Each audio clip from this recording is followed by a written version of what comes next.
Nayakanahatti N Gauripura ಗ್ರಾಮದಲ್ಲಿ ಶುಕ್ರವಾರ ಉಮಾಮಹೇಶ್ವರ ಸ್ವಾಮಿ ರಥೋತ್ಸವ ಶುಕ್ರವಾರ ಸಾವಿರಾರು ಭಕ್ತಾದಿಗಳ ಸಮ್ಮುಖದಲ್ಲಿ ವಿಜೃಂಭಣೆಯಿಂದ ಜರುಗಿತು. ಮಧ್ಯಾಹ್ನ 3:30ಕ್ಕೆ ಗ್ರಾಮದ ಹೊರವಲಯದಲ್ಲಿರುವ ದೇವಾಲಯದಿಂದ ಉತ್ಸವ ಮೂರ್ತಿಯನ್ನ ಪಲ್ಲಕ್ಕಿಯಲ್ಲಿ ಮೆರವಣಿಗೆಯ ಮೂಲಕ ರಥದ ಬಳಿ ತರಲಾಯಿತು. ರಥಕ್ಕೆ ಸಂಪ್ರದಾಯದಂತೆ ಪೂಜಾ ವಿಧಾನ ನೆರವೇರಿಸಿ ಬೃಹತ್ ಹೂವಿನ ಹಾರಗಳಿಂದ ಅಲಂಕರಿಸಿದ ರಥದಲ್ಲಿ ಮೂರ್ತಿಯನ್ನ ಪ್ರತಿಷ್ಠಾಪಿಸಲಾಯಿತು. ತಳಕು ರಸ್ತೆಯಲ್ಲಿರುವ ಪಾದಗಟ್ಟೆಯವರೆಗೆ ರಥ ಎಳೆದು ಭಕ್ತರು ಭಕ್ತಿಯನ್ನ ಸಮರ್ಪಿಸಿದ್ದಾರೆ. ಪಾದಗಟ್ಟೆ ಬಳಿ ಪೂಜೆಯನ್ನ ಸಲ್ಲಿಸಿದ ಬಳಿಕ ಸ್ವಸ್ಥಾನಕ್ಕೆ ಹಿಂತಿರುಗಿ ತರಲಾಯಿತು. ರಥ ಸಾಗಿದ ಮಾರ್ಗದುದ್ದಕ್ಕೂ ಮಹಿಳೆಯರು, ಮಕ್ಕಳು ದೇವರಿಗೆ ಹಣ್ಣು ಕಾಯಿ ಸಮರ್ಪಿಸಿದ್ದಾರೆ. ಯುವಕರು ಬಾಳೆಹಣ್ಣು, ಚೂರು, ಬೆಲ್ಲ, ಮೆಣಸನ್ನ ರಥಕ್ಕೆ ತೂರಿ ಇಷ್ಟಾರ್ಥಗಳನ್ನ ಪ್ರಾರ್ಥಿಸಿದ್ದಾರೆ. ರಥವು ಸ್ವಸ್ಥಾನ ಸೇರಿದ ನಂತರ ಉತ್ಸವ ಮೂರ್ತಿಯನ್ನ ಪಲ್ಲಕ್ಕಿಯಲ್ಲಿ ಮೆರವಣಿಗೆ ತಂದು ಸಂಜೆ 6 ಗಂಟೆಗೆ ಗುಡಿ ತುಂಬಿಸಲಾಯಿತು. ರಥೋತ್ಸವ ಮುನ್ನ ಮುಕ್ತಿ ಬಾವುಟವನ್ನ ಹರಾಜು ಮಾಡಲಾಯಿತು.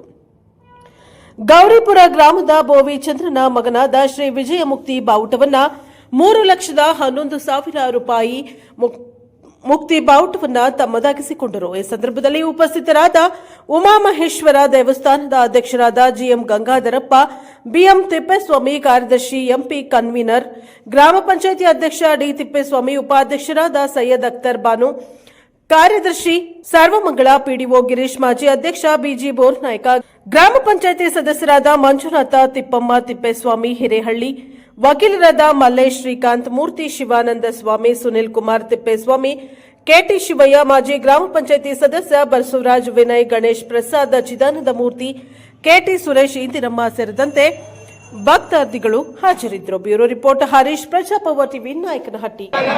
ನಾವು ಗೌರಿಪುರ ಗ್ರಾಮದ ಶ್ರೀ ಉಮಾಮಹೇಶ್ವರ ದೇವಸ್ಥಾನದ ಕಾರ್ಯದರ್ಶಿಗಳು, ಇವರು ಜಿಎಂ ಗಂಗಾಧರಪ್ಪ ಅಂತ ಅಧ್ಯಕ್ಷರು ಮತ್ತು ಎಂಪಿ ಭೋಗೇಶ್ ಕನ್ವೀನರ್ ಹಾಗೂ ಸಹ ಸಮಿತಿ ಇದೆ. 9 ಜನ ಸಮಿತಿಯಲ್ಲಿ ಇರ್ತಾರೆ. ಈ ಒಂದು ಸಮಿತಿಯನ್ನು ರಚನೆ ಮಾಡಿಕೊಂಡು ನಾವು ಈ ಉಮಾಮಹೇಶ್ವರ ದೇವಸ್ಥಾನದ ಕಾರ್ಯಕಲಾಪಗಳನ್ನು ಸುಮಾರು ಈಗ 50-60 ವರ್ಷದಿಂದಲೂ ನಡೆಸ್ಕೊಂಡು ಬರ್ತಾ ಇದ್ದೀವಿ.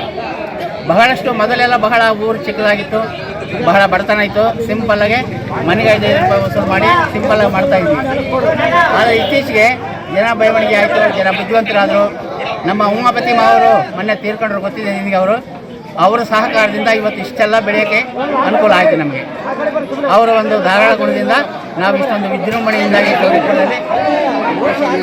ಆಮೇಲೆ ದಿವಂಗತ ತಿಪ್ಪೇಸ್ವಾಮಿ ಅವರು ಕನ್ವೀನರ್ ಆಗಿದ್ರು. ಅವರು ಆದ್ದರಿಂದ ಕನ್ವೀನರ್ ಮಾಡ್ಕೊಂಡ್ವಿ. ಉಮಾಪತಿ ತಿಪ್ಪೇಸ್ವಾಮಿ, ದಿವಂಗತ ಉಮಾಪತಿ ಮತ್ತು ದಿವಂಗತ ತಿಪ್ಪೇಸ್ವಾಮಿ ಅವರು. ಈಗ ಎಂಪಿ ಭೋಗೇಶ್ ಅವರು ಅಲ್ಲಿ ಕನ್ವೀನರು, ಜಿಎಂ ಗಂಗಾಧರಪ್ಪ ಅಧ್ಯಕ್ಷರು, ಬಿಎಂ ತಿಪ್ಪೇಸ್ವಾಮಿ ಕಾರ್ಯದರ್ಶಿಗಳು. ಈ ಒಂದು ಬಹಳಷ್ಟು ವಿಜೃಂಭಣೆಯಿಂದ ನಡೀತಾ ಇರುತ್ತೆ. ಆ ಉಮಾಮಹೇಶ್ವರ ಆಶೀರ್ವಾದ, ಕೃಪಕಟಾಕ್ಷದಿಂದ ಎಲ್ಲ ಜನಗಳು ನಮಗೆ ಸಹಕಾರ ಕೊಡ್ತಿದ್ದಾರೆ.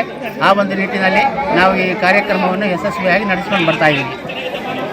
23 ವರ್ಷ ಹಿಂದೆ ಪಟೇಲ್ ಪಾಪ ಹಾಕಿದ್ರಲ್ಲ, ಅವಾಗ 50 ವರ್ಷ. ಅದೇ ಎಷ್ಟು ವರ್ಷ ಆಗಿತ್ತು ನಾನು ಮಾಡಕತ್ತಿದ್ದಾಳಿಂದ 50 ವರ್ಷ 60 ವರ್ಷ ದೇವಸ್ಥಾನ. ಆಗ ಈಗ ಕ್ರಿಸ್ತಪೂರ್ವ 475 ಆ ಕಾಲದಲ್ಲಿ ನಿರ್ಮಾಣ ಆಗಿರ್ತಕ್ಕಂಥ ಹರ್ಷವರ್ಧನ ಚಕ್ರವರ್ತಿ ಅಂತಿದೆ. ನಾವು ನಮ್ಮ ಅದೇ ದಿವಂಗತ ಉಮಾಪತಿ ಅವರು ಭಾಳ ಪ್ರಯತ್ನ ಪಟ್ಟಿದ್ದೀವಿ ಒಂದು ಚರಿತ್ರೆಯನ್ನು ತರಬೇಕಂತ.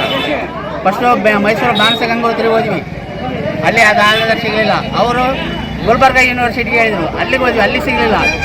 ಅವರು ಬೇಲೂರು ಹಳೆಬೀಡಿಗೆ ಹೋದರು, ಅಲ್ಲಿಗೆ ಹೋದಾಗ ಅವರು ಬೆಲ್ಲೂರು ಗೋಲ್ಡನ್ ಟೆಂಪಲ್ ಅಲ್ಲಿಗೆ ಹೋದ್ವಿ, ಅಲ್ಲಿ ಅಷ್ಟೇ ಸಿಕ್ಕಿದ್ದು ನಮಗೆ. ಕ್ರಿಸ್ತಪೂರ್ವ 425 ಹರ್ಷವರ್ಧನ ಚಕ್ರವರ್ತಿ ನಿರ್ಮಾಣ ಗೌರಿಪುರ ಅಂತ ಅಷ್ಟೇ, ಉಮಾಮಹೇಶ್ವರ ಸ್ವಾಮಿ ದೇವಸ್ಥಾನ ಅಂತ ಅಷ್ಟು ಬಿಟ್ಟರೆ ಮುಂದಿನ ಮಾಹಿತಿ ಇಲ್ಲ, ಎಲ್ಲಿಲ್ಲ ಮಾಹಿತಿ.